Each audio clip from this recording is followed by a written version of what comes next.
Welcome to Grandma's Room, episode 82. It is 5:02 in the afternoon, evening. What would you consider it? Evening. And we're just a couple men off a hard day's work. We're coming to you semi-live. It's episode 82. Did I already say that? Semi-live and semi-hard. I got a semi for the semi-live episode. Today we're talking about Japan's Alaskan campaign. Part 1. And we're going to talk about the War Camaro. So, Ben, your hair looks small. Yeah. What? It should, because the lady shaved one sideburn and not the other. Is it still like that? Why'd you leave it? I don't know. Now you look uneven. Gotta persevere, I guess. Just color the other one in like ballpoint pen. Okay, that's like the fourth person that's told me to color it in next time I go back, which I'm not going back. Great clips can get fucked. I'm not going back. That's where I always go. I usually get a good haircut. But I also have like... I was going to say, you really don't give a rat's ass what your hair looks like as long as it's curly and short. I don't like it looking stupid. Yeah. I'm not saying yours looks stupid. I'm just saying I care about what my hair looks like. Cut anything in the back here. Barely cut anything off the top. Is that what you wanted? I wanted cut a little bit off the top and a lot off the back. Well, why didn't you say something to her? Well, I didn't realize it was so bad until I got home. It looks fine. Except for the sideburn. Bernie. Is that what you named him? Mm-hmm. What's the other one's name? Ernie. They're both Bernies? Bernie and Ernie. Oh, Ernie. Yeah. Oh, okay. Wait. It's Bert and Ernie. I was going to say. Bernie Sanders? That's who I thought of, but I'm going to, because it's political, I'm going to disconnect it. Bernie and Bertrand. Bertram. Is Bertrand a name? I think it's Bertram. I thought it was Bertrand. I don't think so. I don't know. Well, anyways, enough about sideburns. Yeah. You want to get into some topics? Yeah, sure. Do you care if I go first? I have a really short part 1. See, when you first start, I'm going to look up if it's Bertrand. I'm telling you, it's Bertram. So this is going to be about what? It's loading, but I'm pretty sure it's Bertrand. You want to put money on it? Bertrand, name, is a given name and surname. In German, the name derives from Bert, bright, and Hram, raven, or Rand, rim of shield. Rim of job. So it's pretty much a Bert rim. Bert rim. We can... Bertram or Bertrand? Bertrand. How How do you spell the other one? Bert R-U-M? Bertrum. I think. Okay, Bertram. There's Bertram, that's a monster. And Bendy. What the fuck is Bendy? Bertram takes the form of a huge octopus ride. He has 4 mechanical arms with at least 3 carts per arm and 4 bolts, 2 per side, supporting his arms. The middle is in the decorative fashion of a carousel with his face, shouting, visible in the midsection of the attraction. I love him for the narrowness of his jibs. God, that is a weird show. Yeah. It was a reference to the lady who's in love. Is it a lady or a guy? A lady. And she was in love with a amusement park ride. Yeah, she actually had an affair. With another ride? Yeah. Fuck. And then there, in the same episode, I'm pretty sure it was the lady who liked to have sex with fences. Why? I don't know, because it's like 3 feet long, maybe. I don't know. Their phallic shape. Yeah. Well, it's not even. It's like one of those ones where like you have like the edge of the board and then just like the triangle looking top.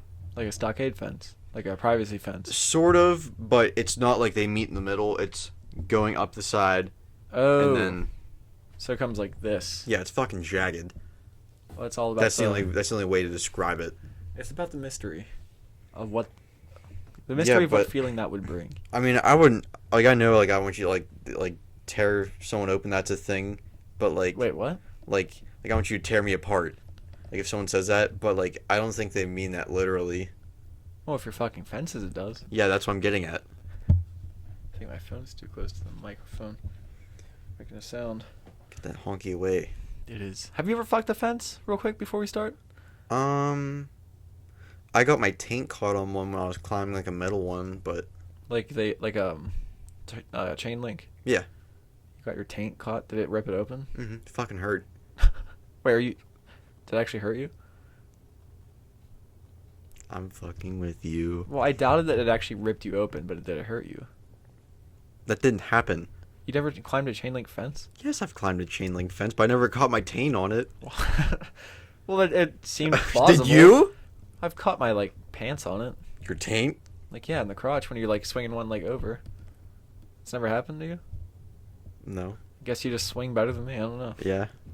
Dude, we used to climb the fence all the time going to Friendship Park. Yeah, that's where we used to climb it. Mm-hmm. Because we were too lazy to walk the extra minute and a half around. Mm-hmm. You ever go in there when you weren't allowed to be? I don't think so. No. You? Yeah. At night. Just a fucking hardcore. Yeah, dude. I break in the playgrounds. Who gives a fuck? What are you, a cop? No. We'd just go back there sometimes, like Fridays back in high school, when your parents would just drop you off in town to hang out with your friends. We would go in there and perform satanic rituals and stuff. Oh yeah, under the slide. Yeah. Yeah. It was. I don't know. We sacrificed a goat once. It wasn't a big deal. Are you actually saying words right now, or are you just talking gibberish? This has gone on long enough. Let's fucking get in to Japan's Alaskan campaign, also known as the Aleutian campaign. So, do you have a pen? How do you spell? Oh wait, never mind. Hey. Don't bother. This is not what people want to hear. Okay.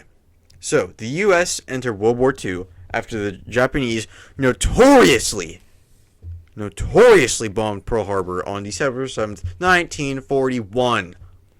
In the early days of America's war, Japan's invasion was a very real idea to many, especially people who lived on the west coast of the United States. Do you know who I'm trying to sound like?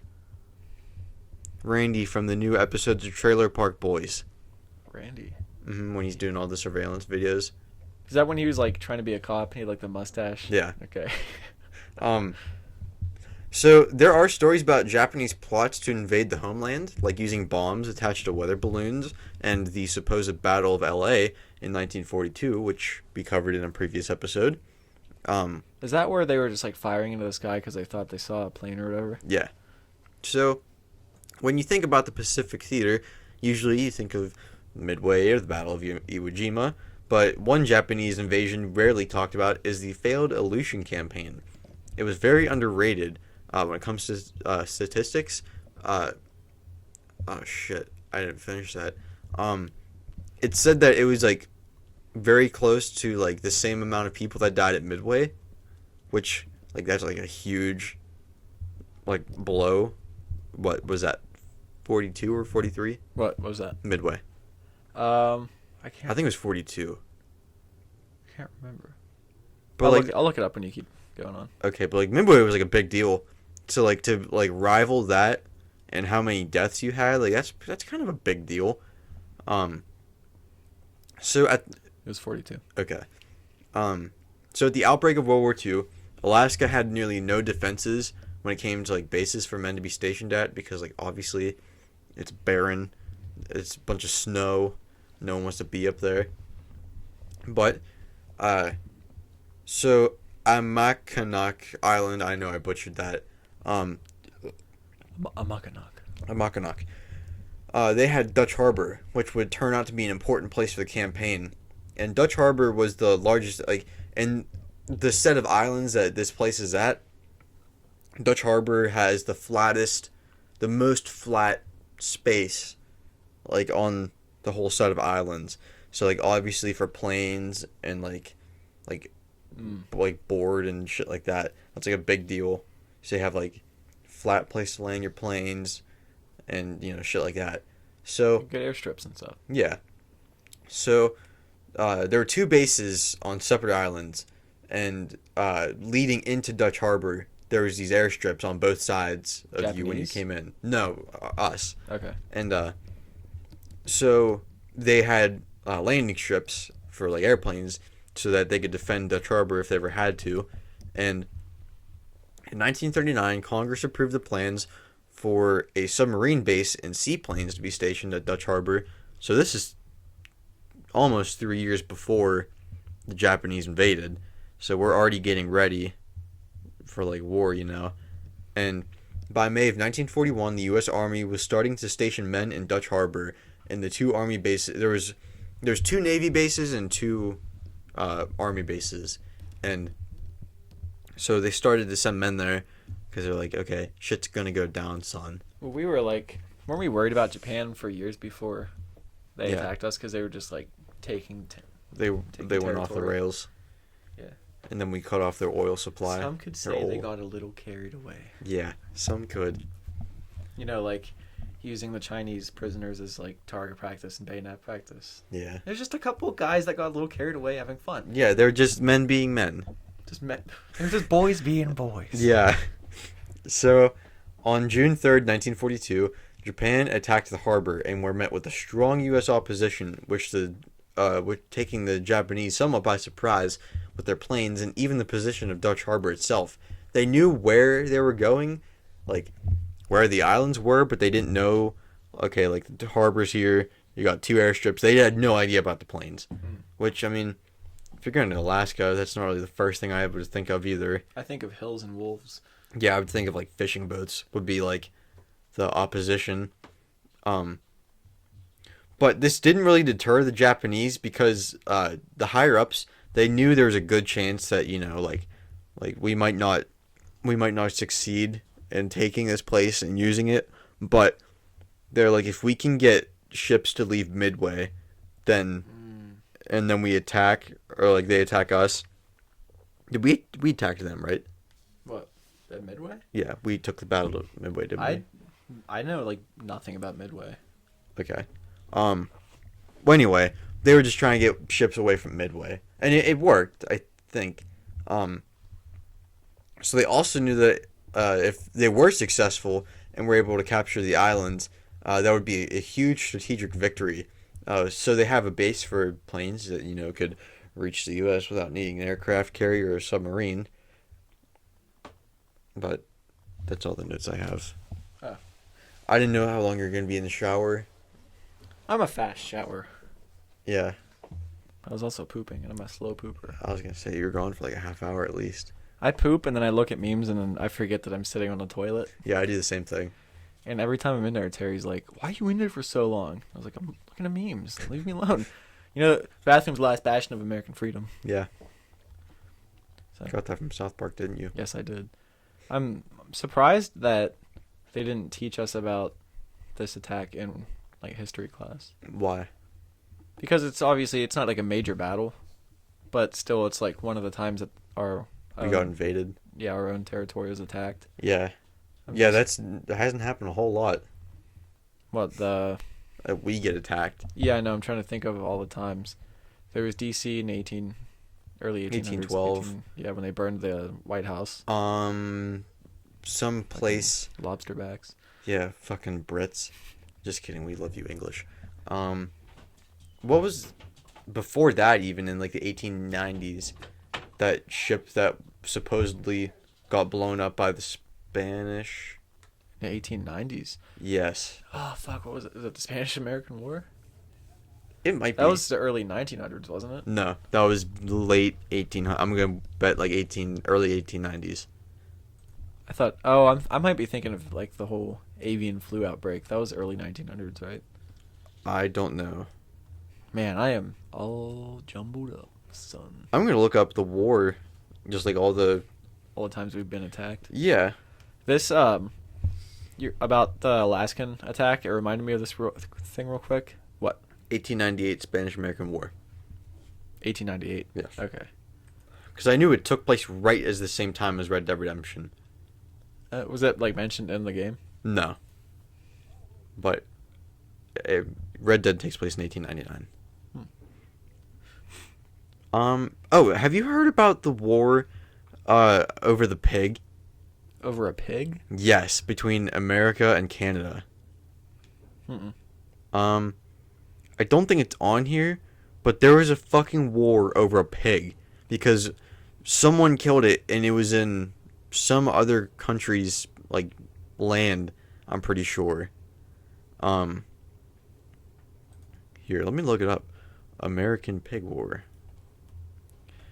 Yeah, I heard about this a while ago, but I never thought about doing it. The Pig War of 1859. Wait, so what caused it? Did someone steal a pig? Um. Someone just liked bacon too much and they couldn't fucking help themselves. Okay, this comes from... Oh, shit. And, dude, the National Park Service actually is...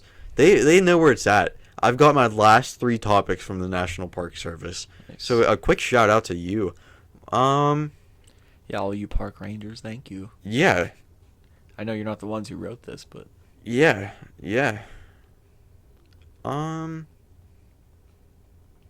Okay. So... Okay. What are you finding? Okay, I got it. Okay. Quoting the National Park Service, The Pig War. That's the title. The crisis came on June 15th, 1859, when Lyman Cutler, an American, shot and killed a company pig rooting in his garden. When British authorities threatened to arrest Cutler and evict all his countrymen from the island as trespassers, a delegation sought military protection from Brig General William S. Harney, the anti-British commander of the Department of Oregon. Harney responded by ordering Company D, 9th U.S. Infantry under Captain George E. Pickett of later Civil War fame to San Juan. Pickett's 64-man unit landed on July 27th and encamped near the HBC Wharf on Griffin Bay, just north of the Bellevue Sheep Farm. End quote. It was a big quote. Yeah, it was like a small paragraph. So because a guy was defending his property. I guess you'd call it that. Yeah. Because he was in his garden, right? Mm-hmm. So he's like, this pig's either going to eat my food or I'm going to eat it. Yeah. Did he eat it eventually? I don't know. What if he was just out walking and the pig was nowhere near his garden and he shot it? He was like, fuck, I'm going to shoot this pig. And then he was like, fuck, I see the brand on the side of this thing. It says property of England. Yeah. And he's like, fuck, this might start a war. So he drags it to his garden and puts like a half-eaten carrot in its mouth. He's like, this thing was eating my carrots. I bet he stuffed an apple in its mouth. If I know anything about pigs and eating. I thought the apple usually goes in the ass. Are you being serious? Yeah. I know I've put the apple in the pig's mouth at work. Don't they usually cram the apple up the ass? Okay, I saw you try not to smile, so I know you're fucking lying. No, the apple goes in the ass, and then I forget what goes in the mouth. The fist? I think. They put its hoof in its mouth like it's biting. It's like, are you gonna eat me? Little me? Dude, the Aleutian campaign. It reminded me of a dispute between Canada and Denmark. Like, I guess Denmark owns Greenland? Yeah. Is that how it works? I think so. But there's like an island right in the middle of it, and they're constantly disputing this little island. So like one team will go up and like put their flag up and everything, take the other flag down, and they'll leave like a bottle of whiskey. So then when the other people come find it, they're like, oh, there's the bottle of whiskey and a flag. And then they plant their flag and put their bottle of whiskey, and it just keeps going on and on. That's kind of funny. It's like a friendly dispute. So I guess it's like, we don't really give a fuck about this island. But like, I don't know. So that's kind of cool. It's called Hans Island. Oh, Hans! Exactly. That kind of Hans. You want to hear about the war Camaro? Yeah, sure. I thought this story was pretty sweet. Tripod disengage. Okay. So, I got this from Haggerty.com. Oh, shit. What? That's the people who send the magazines and the insurance. Wait, what? Like, you get your car insured through Haggerty, like old cars. Oh, I didn't know That's that. how Ronald is insured, and we get magazines every month. Oh. We've got ours a few days ago. Well, that explains this story. Myra's going ballistic. So, the Bosnian War was an ethnically rooted war in Bosnia between the Yugoslav army, the Bosniaks, which were Bosnian Muslims, the Serbs, and the Croats. So, I'm guessing that means, like, Croatians. So, god damn, she's going fucking nuts. The war, I think they're playing with her. But the war took place between 92 and 95, 19 that is, because it's a Camaro. And there were instances of genocide, like the Srebrenica massacre, where around 8,000 people were killed. And the whole conflict took over 100,000 lives, a ton of those being civilians. So it was like a nasty, nasty war. Nasty skirmish. Yeah. So one Danish special forces officer did his best to help as many people as he could, like civilians, with the help of his trusty war Camaro. Myers had a 79 Camaro with a 5.7-liter V8. It was painted all flat black. The floor was reinforced with sheet steel so that if he would run over a mine, it wouldn't kill him. The doors had Kevlar inserts stuffed into the door panels. Man, that was loud. It had 2 spare wheels, fire extinguishing equipment. It had no interior lighting. It had a military-grade GPS, infrared headlights, so he could turn his headlights off. And he had these... nice. He had these, like, infrared binocular... or goggles. Like, goggles on. So that he could see, like, just from... Like, you know... He filled his wheels or his tires with foam so that if they were shot out, he could keep going. Let's see. Yeah, okay. So then he had those goggles, and he also had a body heat detector, all in this Camaro. This Camaro looks fucking sweet. In a 79 Camaro. Yeah. What the fuck? Yeah. He didn't carry a gun. All he kept was like a combat knife, and he would just go into combat zones to help people. So... He operated for years running supplies to civilians, and he was never captured once or injured ever, which is very surprising considering the amount of casualties. Lucky. Yeah. He said he apparently got into like a couple like close calls where like I think a bullet hit him in the helmet, but it didn't hurt him. I don't know if it hurt, like it might have hurt his feelings, but I don't know. So he said that he attributes him never getting hurt or captured to his guardian angels. He originally bought the car from a U.S. soldier in Germany, and he didn't only operate in Bosnia. Wait, I gotta ask, how the hell does a American soldier just get a 79 Camaro in Germany? I'm sure that they have Camaros overseas, somewhat. Or far and few between. But maybe he had it shipped. I have no idea. He just got it from I can't imagine if he's a regular soldier had that thing shipped. I don't know. Unless he's like how he from got the Rockefellers, I don't know how he's getting that shipped. He's got it from some U.S. soldier. Myers said from the start of the Balkan War in 91, in Croatia later, and from 92 to 95 in Bosnia, I continued to run emergency aid after the fighting action ceased in 95 into 2005 in Kosovo. So he was fucking going all out for like 14 years in this thing. Balls to the wall. Yeah. He had huge balls by the sounds of it. Mm-hmm. Myers was supported by the U.S. military, but it was pretty unofficial. Like, it wasn't, like, on the books. I guess it would just give him supplies, and he would run the supplies out to civilians. And U.S. personnel also were the ones that modified his car, which makes sense now. That he has all those crazy military GPS and everything. This is, like, probably the closest that we've ever been to having a James Bond car. I mean, being real. Maybe. Like, having, like night vision goggles... Army radar in the civilian car. I've heard some stories about like special forces guys in Germany during the Cold War, where they were like it was East Germany, West Germany, where they had these G Wagons. I think his name was Pat McNamara. He was on Rogan once. He was talking about I can't remember if it was in Rogan or another podcast I listened to, but he was talking about this G Wagon. They would use it to just conduct operations. They were obviously trying to stay as covert as they could. So, in order to trick the guards at night, they had switches in their car that would switch one side of the headlights off so it looked like a motorcycle was driving because it would just be one headlight and everything. That's awesome. I need to do more topics on that kind of stuff. How old are G Wagons? Oh, Benz is pretty old. G Wagons, I don't know. He was probably working in the mid 80s. Yeah. Pat McNamara, not Myers. But yeah, most of his supplies came from the U.S. Army and the U.S. Air Force humanitarian efforts that were in the area. Wait. What? Oh, wait. Okay, it says the U.S. market first took place in 2001. What, G-Wagons?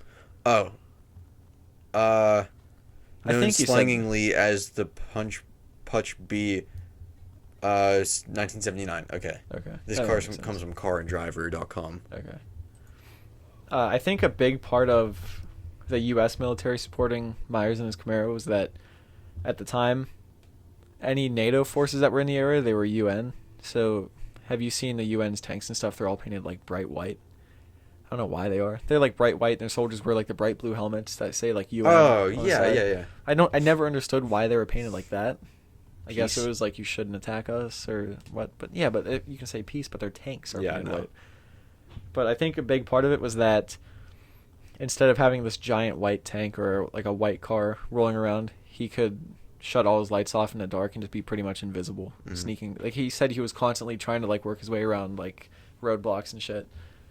So bandits were also a constant problem for Meyer because you're in a war-torn area. People are like starving and with an insane Camaro.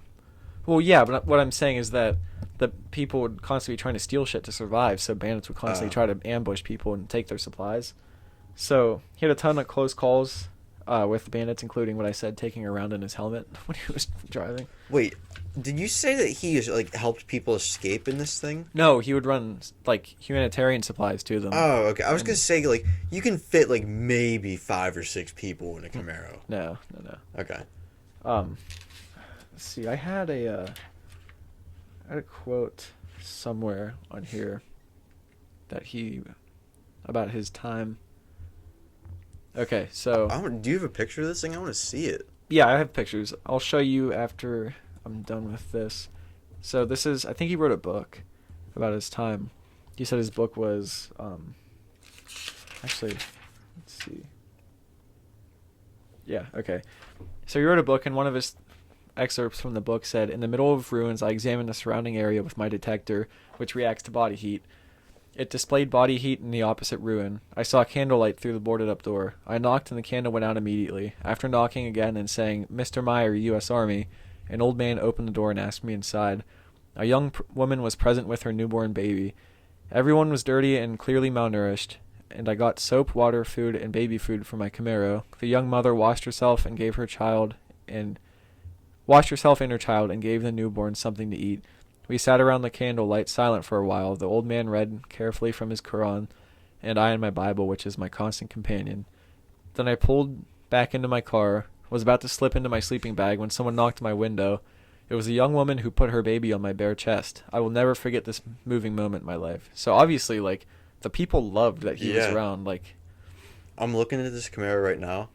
I'm not a fan of the late 70s Camaro, but goddamn does this thing look good, dude. It's a fucking monster, dude. Yeah. Like, this is probably the closest thing you get to real, like, Mad Max. Yeah, it looks Mad Max-ish. Yeah. Like, this thing looks fucking insane. I would probably trust this over cars on the road today. Oh, yeah. Which is way cooler, too. Yeah. Has infrared headlights. I love that he's steel-plated at the bottom, so if he hit a mine, he could keep going. Yeah. It's fucking awesome. I think the coolest thing is the foam in the wheels. I think that's really cool. Yeah, so if he got shot, yeah, he could just keep going until he could replace it. Have you seen those wheels where, like, it's, like, not like honeycomb? air? Huh? Like yeah. The honeycomb wheels? Yeah, that looks awesome. I think the military uses those somewhat. I bet they do. I think they're too efficient to use on, like, big things. Because it cuts the gas mileage a ton, because they still compress a little bit. So it makes it harder to move, like. Oh, yeah, I know what you mean. Hard to get it in motion. Yeah. More drag, I guess. I don't know what you call it. So, when the war came to a stalemate, people were still struggling to survive, so he spent his weekends off running more supplies. So even when he wasn't, like, working on military time, he was still running supplies, because he cared about these people a lot. Well, wait, you said that he didn't work for the military? He was Danish Special Forces. Oh, he wasn't a U.S. military. Okay. I got you. Yeah, so after more than a decade of his work, he simply drove his Camaro home. So he drove back from, I guess, Danish is Denmark, right? Yeah. So he drove from Bosnia back to Denmark in his Camaro. That seems like a long fucking drive. Yeah, but especially in a you get attached to a car, you're not going to massive gas. Can you imagine how much gas this thing used? The thing was probably a hog. I bet it was. I bet it ran on jet fuel. Maybe. But, like, fucking steel plates on the bottom. It had to be plow on the front. A ram bar. Yeah. It's huge. It's a monster. Yeah. But, yeah, so he still has it today. He still has the Camaro today. He painted it orange though instead of flat black. Painted like flat orange. It still looks pretty cool. I think the black looks way cooler though. He also wrote a book, like I said, about his connection to the people. He helped. He called it God's Rambo. Yeah. So yeah. You see the orange one? Yeah, it looks okay. I like the black better. Yeah. But he still loves his car, and I would too. Especially like all the fucking stories you have to tell with that thing. That was probably his lifesaver. That car. Oh yeah. Probably like no doubt. It was like his trusty steed, his war steed. Yeah. I've traveled. Oh wait, that's not it. I will follow you into the mists of Avalon. If that's what you mean. Or wait. I can't remember the quote. Step Brothers. Maybe someday we can ride, or we can be friends who would ride majestic steeds, translucent steeds, shooting flaming arrows across the bridge of Amdam. What was that a reference to? What is the bridge of Amdam? I'm gonna guess it's like a video game or something. Sounds like Lord of the Rings or something. Yeah, that's what I thought. Well, that's all I have on the Camaro. I just thought it was a cool story. Yeah, that's really cool. It wasn't as long as I thought it'd be, but it was what I hoped it to be. Yeah. See, one thing I did think was different before I researched it. It was called the War Camaro, so I thought that he was like driving into these places and fighting. Yeah. Which would have been just as cool. Oh yeah. But he obviously saved a ton of people, so this dude's a badass. Yeah. So yeah, that's Mr. Meyer and his War Camaro. Yeah. Yeah, this thing is really cool. Yeah. Yeah. And if you look at a lot of pictures of it, there is just like utter destruction in the background. Mm-hmm. Like it looks like this apartment building. It looks like it was just shaved in half. Yep. Is that the one you're looking at? I think so. It's like really tall and just crumbled on the side. 4 people standing on the right. Oh, don't see that one. Oh well. I have the article up and it has a ton of pictures, I guess, that he took. Mm-hmm. So yeah. I see one of these white tanks you're talking about, like really bright with very large black UN written on the side. Yeah, is the United Nations, are they technically like the peacekeepers? I think so. Like, yeah. I get that, but like why? Like if the shit does go down and you have to fight, why would you have a pure white tank? Like, they're obviously not painting them like in anticipation for Arctic War. I found a picture with his Camaro and all his gear. Looks pretty cool. It's all sitting out in front of it and the doors are open. I don't think I saw that one. It's a little on down. I'm just on the article. I'm not looking at like images or anything. So yeah, that's it. Yeah. Do you wanna call this? This was kind of quick. It's a half hour. It's one of our shorter ones. Yeah, maybe our shortest. No, the shortest was still when we were at the beach and it was like 20-something minutes. Oh yeah, I forgot about that. We're sitting on the floor of the room. Yeah. That was bad. Yeah, that wasn't a good episode. No. Yeah, let's call it. Here, I got Spotify open. Okay, you can follow us on Instagram. We're Grandma's Room Podcast. Twitter, room_grandma. Our podcast video is up on YouTube and Rumble. You can listen to it on Stitcher, iTunes, Spotify, Google Podcast, Amazon Music. Am I missing anything? Pretty much all the big spots. Yeah, anywhere you can listen to podcasts. Yeah, we should be there. If we're not, tell us. Yeah. Get it on there. Yeah, write us. Write us a letter. Yeah. We also have Spotify playlists on Spotify. We have Grandma's Blues Club. That's a lot of old blues music. Grandma's Clam Jams. That's like Summer of '86 hangout music. Highway to the Danger Zone. Fucking right. Grandma's Christmas Tree. That's like Christmas music or holiday music. Grandma's Saloon. Marty Robbins. Waylon Jennings. Country stuff like that. Grandma's Opium Den. That's like vibe and music. What's on there? Just vibe and music. Yeah. Grandma's Guitar Case. That's like alternative. Newer rock. Grandma's Jukebox. Chuck Berry. Little Richard. All that jukebox. Yeah. Jukebox. We go to the malt shop. Uh-huh. That type of music. Go down to the old the drugstore. Soda fountain. While we're talking about Grandma's Jukebox, Not that you care very much, but the Elvis biopic trailer came out. I saw that on your story. It wouldn't load. I don't know how I feel about it. Elvis looks like a fucking Ken doll.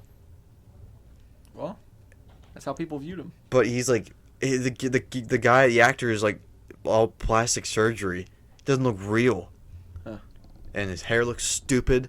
Anyway, Grandma's Trap House is the final. Ben's sore. I am. I'm not gonna go into it, but Grandma's Trap House. Old new rap. Yeah. Rap of all ages. Yeah. We don't have WAP on there though. Should we put it on there? I'm not a huge fan of the song. No, I'm not either. But put my nose through your crack like a credit card. Is that what? Swipe your nose through something like a credit card. Is that one of the lyrics? That is one of the lyrics. I just know macaroni in a pot. WAP. WAP. WAP. WAP. WAP. Thank you for listening. Yes, thank you. We appreciate it very much. And have a great day for us.